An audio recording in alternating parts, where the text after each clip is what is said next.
প্রিয় ছাত্রছাত্রীরা, দেখো ক্লাস 12-এর ফিলোসফির সিলেবাস, নিউ সিলেবাস আমি নিয়ে এসেছি তোমাদের জন্যে।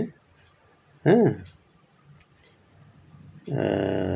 প্রথমে দেখো ইউনিট 1 দেখতে পাচ্ছ তোমরা, ইন্ট্রোডাকশন টু মেটাফিজিক্স, অর্থাৎ অধিবিদ্যার ভূমিকা।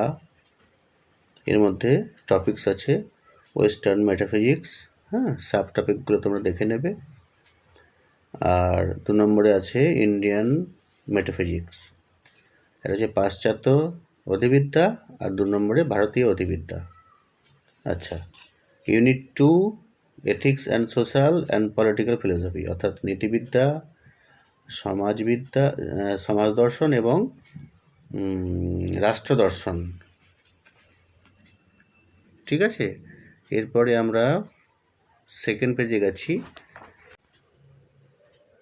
পেজ 1-এ যেটা দেখালাম সেটা হচ্ছে সেমিস্টার 3 ছিল, সেটা পুরোটাই এমসিকিউ টাইপের কোশ্চেন হবে। আর এটা হচ্ছে সেমিস্টার 4, এটা এসিকিউ আর ডেসক্রিপটিভ টাইপ, এটাও 40 নম্বর।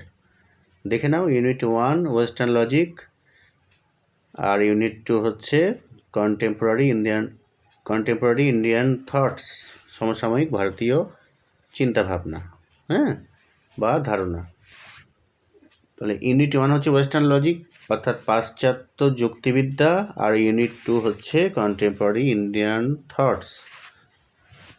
আর সাব টপিকগুলো তোমরা দেখে নেবে। আর প্রজেক্ট রয়েছে বৈশেষিক ক্যাটেগরিজ, অর্থাৎ পদার্থ, হ্যাঁ, ontological arguments for the existence of god, অর্থাৎ ঈশ্বরের অস্তিত্বের সপক্ষে যুক্তি। হ্যাঁ, আর 3 নম্বর হচ্ছে দ্য আইডিয়া অফ ডেমোক্রেসি, গণতন্ত্রের ধারণা। 4 নম্বর হচ্ছে সায়েন্স অ্যান্ড হাইপোথেসিস, অর্থাৎ বাংলায় বলতে গেলে বিজ্ঞান এবং অনুমান বা প্রকল্প।